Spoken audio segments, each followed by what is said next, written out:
आज का हमारा टॉपिक है यूजेस ऑफ डायमेंशन का तीसरा यूज, जिसमें हम लोग किसी फिजिकल इक्वेशन के बीच में रिलेशन या फॉर्मूले को डिराइव कर सकते हैं।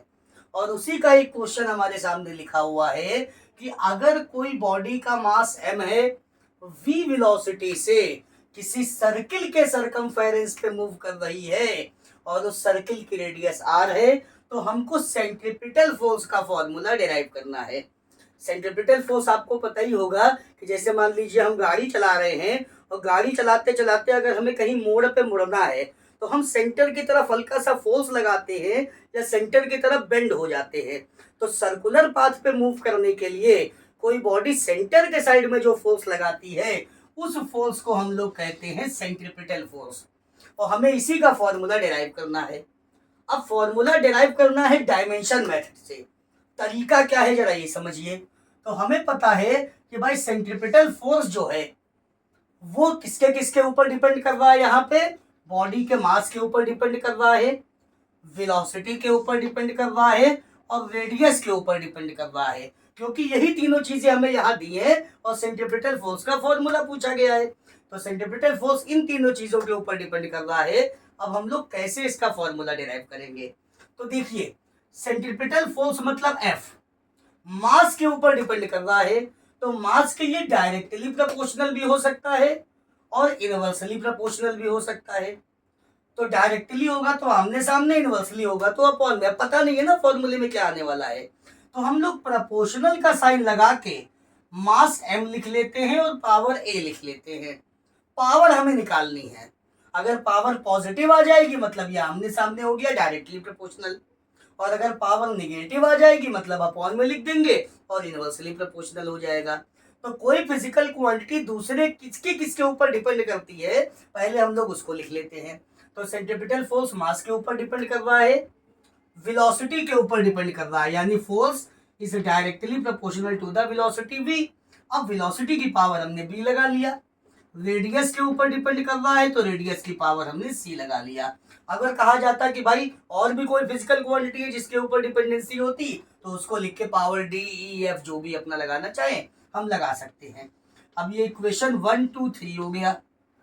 अब इन तीनों को कंबाइन कर लेते हैं फ्रॉम इक्वेशन 1 2 एंड 3। कंबाइन करने का तरीका ध्यान रखिएगा, जो चीज सब में है हम उसको एक बार लिखते हैं। तो f सब में है तो इसको एक बार लिख लिया। प्रोपोर्शनल देखिए सब में लिखा है एक बार। ये वैल्यूज अलग अलग हैं और जो वैल्यूज अलग अलग हैं उनको ऐसे मल्टीप्लाई करके लिख लेते हैं। फिर प्रोपोर्शनल का साइन हटाते हैं, इज इक्वल टू का साइन, और एक कांस्टेंट लगा लेते हैं k। तो m की पावर a, v की पावर b and r to the power c। ये हमारा मेन इक्वेशन है। हम इसी में पावर की वैल्यू रखने वाले हैं। अब हमको डायमेंशन मेथड से सॉल्व करना है। तो डायमेंशन मेथड से सॉल्व करने के लिए यहाँ जितनी भी फिजिकल क्वांटिटीज आई है हम सबका डायमेंशन रखने वाले हैं। तो फोर्स का डायमेंशन होता है m l t की पावर -2, आपको पता होगा k कांस्टेंट हो गया। मास का डायमेंशन होता है m, पावर हो गई a। वेलोसिटी का डायमेंशन होता है l t की पावर -1, पावर हो गई b। और रेडियस का मतलब सेंटर से सरकमफेरेंस की डिस्टेंस, तो डिस्टेंस है तो इसकी डायमेंशन l हो जाएगी और पावर हो गया c। Now we have to solve it. m l t की पावर -2, यहाँ k हो गया, m की पावर हो जाएगी a, यहाँ पे l की पावर हो जाएगी b और t की पावर हो जाएगी स्टूडेंट्स -b, और यहाँ l की पावर हो जाएगी c। अब यह आ गया है m l t की पावर -2, k कांस्टेंट हो गया, m एक ही बार है, m की पावर a, l देखिए दो बार है, तो बेस इक्वल है, बीच में मल्टीप्लाई का साइन है, पावर ऐड हो जाएंगी, l की पावर b प्लस c और t की पावर स्टूडेंट्स -b। अब देखिए यहाँ पे बेस इक्वल है और बीच में इज इक्वल टू का साइन है, तो पावर इक्वल होती हैं। अब देखिए यहाँ दो टर्म है, यहाँ पे हम नोट करके इसको अलग से बताए दे रहे हैं। जैसे कहीं x की पावर a इंटू एक्स की पावर 2 लिखा है, तो यहाँ बेस इक्वल है लेकिन बीच में मल्टीप्लाई का साइन है, तो पावर ऐड हो जाएगी a प्लस 2। लेकिन अगर वही लिखा है x की power a is equal to x की पावर 2, तो यहां पर भी बेस इक्वल है, लेकिन बीच में इज इक्वल टू का साइन है, तो पावर इक्वल होगी, यानी a की वैल्यू होती है 2। ठीक है ना। तो ये मैथमेटिक्स का रूल है जो कि आपको ध्यान में रखना है। तो यहाँ m की पावर a है और यहाँ m की पावर कुछ नहीं तो 1 है। So the value of a will be equal to the 1। a की वैल्यू देखिए हमने निकाल लिया। यहाँ l की पावर b प्लस c है और यहाँ l की पावर 1 है, यानी b plus C is equal to 1। यहाँ t की पावर माइनस b है और यहाँ t की पावर माइनस 2 है, यानी b will be equal to the 2। अब देखिए a और b हमने निकाल लिया है, अब हमें c चाहिए, तो b की वैल्यू लाके यहाँ b की जगह रख लेते हैं। देखेंगे 2 plus C is equal to 1। Now c will be equal to the 1 minus 2।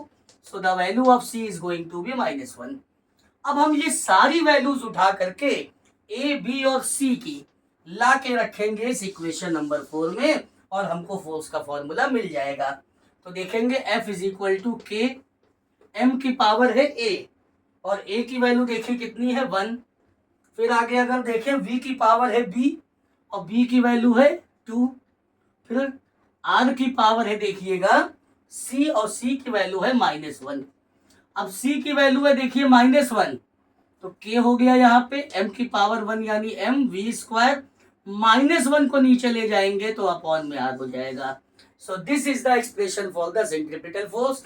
और इस डायमेंशन मेथड का डिफेक्ट ये है या लिमिटेशन ये है कि हम लोग इस मेथड से कांस्टेंट की वैल्यू को फाइंड नहीं कर सकते। तो अगर कांस्टेंट की वैल्यू आपको पता नहीं है तो आप के ही रहने देंगे, वैसे यहाँ 1 होती है। तो अगर 1 हमें पता है जैसे, तो हम लोग लिख लेंगे where k is equal to 1। So the value of f will be is equal to k की जगह 1 हो जाएगा m v square upon r। So this is the expression for the centripetal force. I hope आपको ये topic समझ में आया होगा। कोई प्रॉब्लम हो तो कमेंट सेक्शन में आए। Thank you.